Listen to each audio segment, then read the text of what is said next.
I'm Petra, and I will talk about time management and young adults with ADHD. So we will skip this one because you know what ADHD is, and we will go on the areas where they have problems: communication, social relations, partner relations, and so on. And one main problem is also the time management. Krieger, with her colleagues, did some research. They had to rate symptoms from 0 to 100. Yeah, that was the scale. 100 means I always have trouble on that area, and 0 never. And on first, they were saying that the biggest issue is staying focused. But the second one was already managing time. So staying focused, okay, maybe we'll talk about it some other time. Now we will talk about managing time.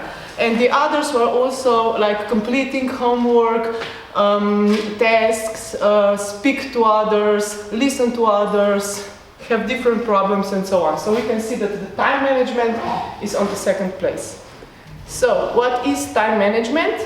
It's the ability to use one's time effectively, to be productive, and it contains skills to reduce stress and prioritize your time. So one important skill that a child that is 11, 12 years old on 5th grade in primary school says, okay, I have 10 days to finish the book. If it's 112 pages, 20 pages long, I need to read 12 pages per day. That's something that is like normal, logical to us. But for kids with ADHD, that's not so simple. They will think, oh, I have 10 days, I will take 2 days and read it, and that's it. Because this is logical for them. So we say they have time blindness. That's not something you go to a doctor and they say, oh, you have time blindness, here's a pill. But there's something kids or adults with ADHD or autism or some other conditions have. And that means that they just struggle with time-related tasks. Yeah? So, when people with ADHD experience issues with time management, that means that they have like these 4 questions. How much time has passed? How long tasks might take? They also have troubles with some memories, like recalling time-based information. I think that was something you were talking also about. And ordering events in time. So they can't just think, okay, I will plan this and it will be great. No, they need help. And also their skills become better and better with more and more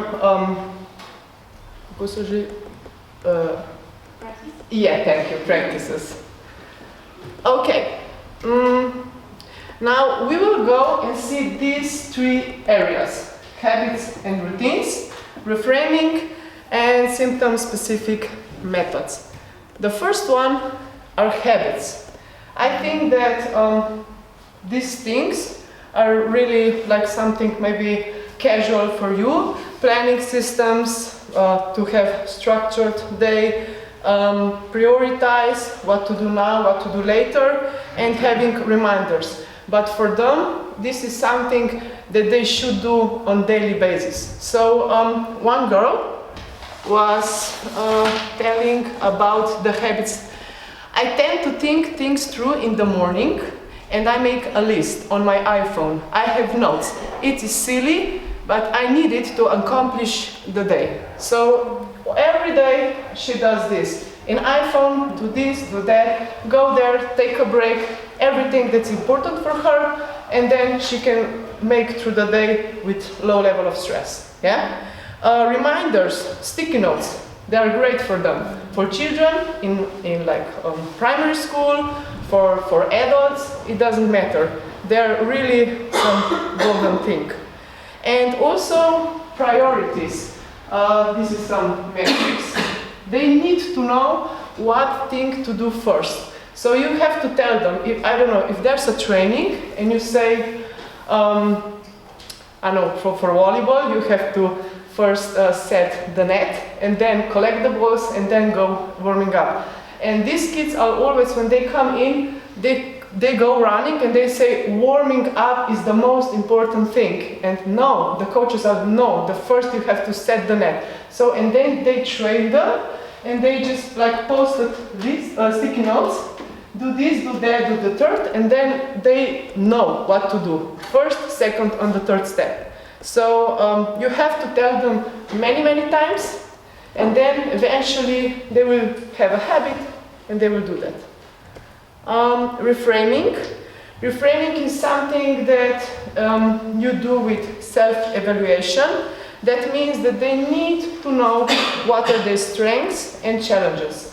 Because I think that over the primary and secondary school, they hear so many criticism. Because you're constantly, I don't know, chatting. You're doing this, you're doing that. You're being loud. Why do you have to go on toilet 5 times a lesson and so on? And there sometimes you can see the child just, he's so used to a criticism that he doesn't listen anymore. He's just like, I don't know, I start the sentence, why are you blah, blah, blah, blah, blah, blah. She's just yelling, because he's used to it.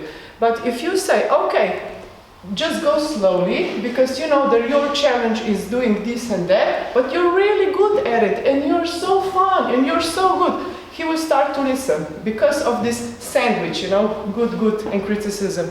And they are really happy when they heard that, and they can be then really proud on themselves. Because it's really sad. One child, he was 12 years old, when I just asked him 3 pluses and 3 minuses. And he was like, oh, minuses, I have hundreds of them. But pluses, I don't know, I'm alive. Okay, and then, well, I'm alive. That's a good thing. Oh yeah, great. And what are you good at it? I don't know. Because everybody was so just yelling from me, from the kindergarten on, and I don't know.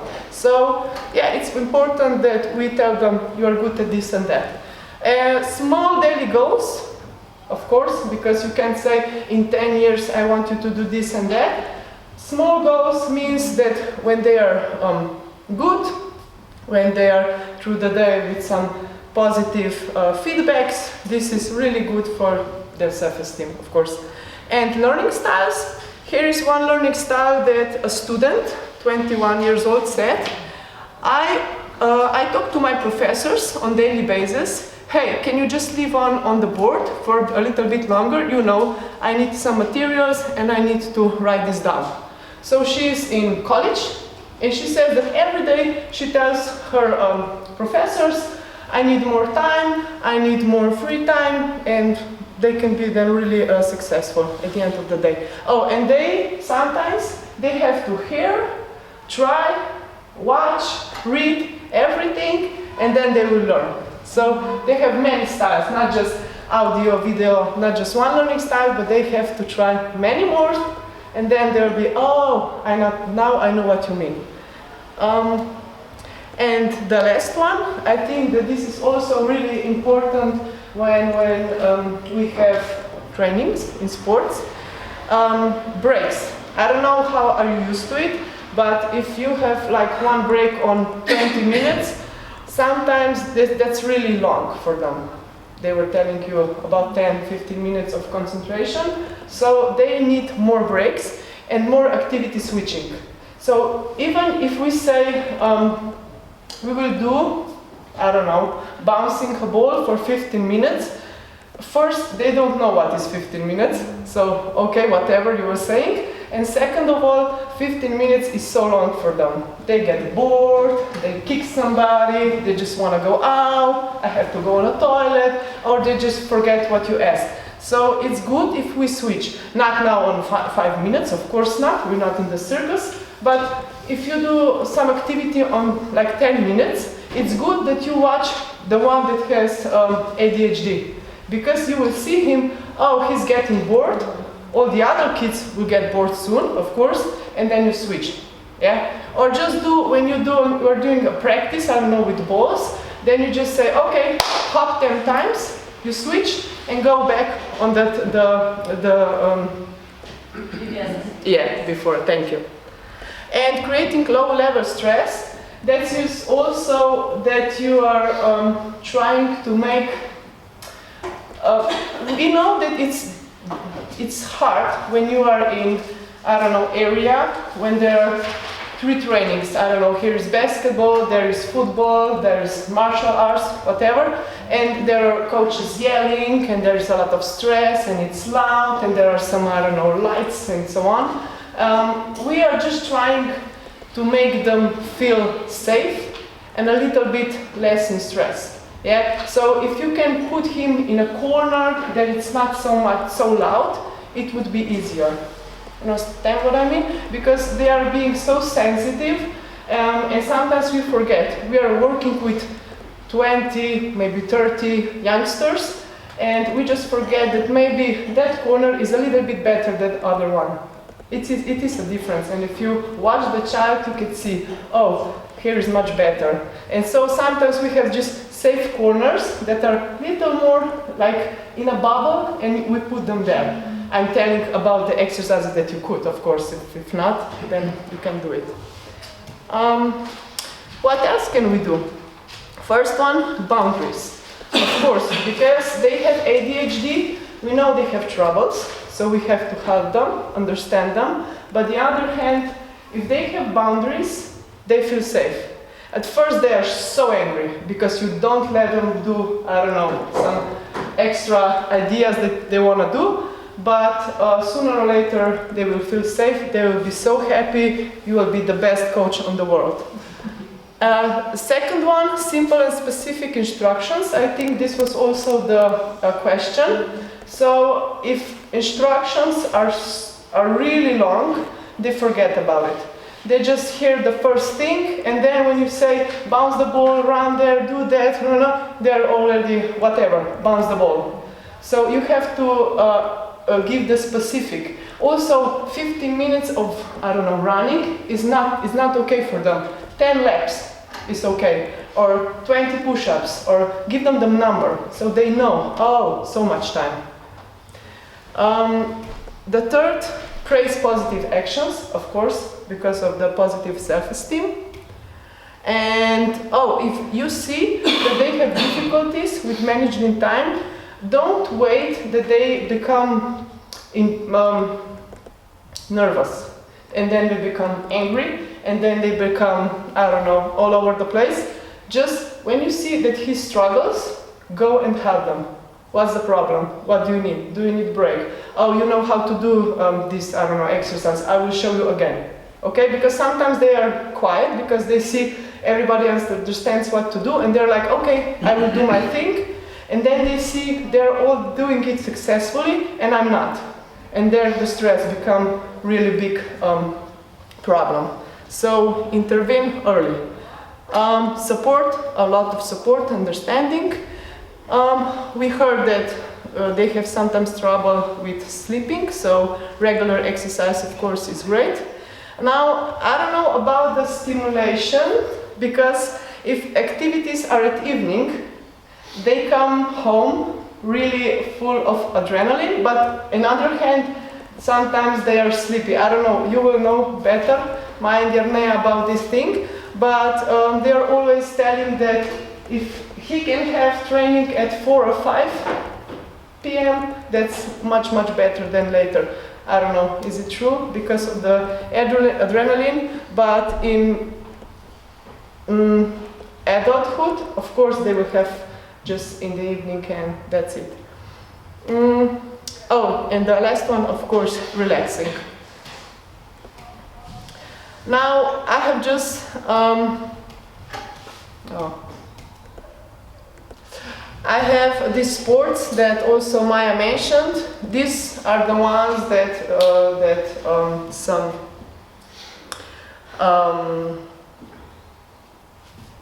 what I wanted to say. I'm so tired. Oh, yeah. Research showed us that they're really good for ADHD. Why? Because it is so little downtime. It's more one-on-one time, attention from the coach, and there are specific goals, like swimming. Here is the swimming. Volleyball and basketball have like 12 to 14 players, so that means that coach is near the players, not like 30 people on the area. And yeah, these are the ones that they say, if you have child with ADHD, try with these ones. Because they are not just individuals, but also some team sports. The last one. Okay, let's say that there's a 20-year-old, 30-year-old that says, can I make just one more stop before I go to a meeting? We all know that if we make that one more stop, we will be late. They don't know that. So the first rule is, don't do one more less thing. And it is good that they have this routine. When I'm going into, I don't know, into the school, work, training, I will just go there and I won't stop, because I will just lose the track of time. The second is double or triple amount of time. This is the one I really like, because it's good, also for me, so I'm not late. Because they always think 15 minutes and I will do this task, and you're like, oh no, just get 1 hour and it will be better. So this one is great, and when they learn this, it's so much easier for them, especially if they're being late all the time.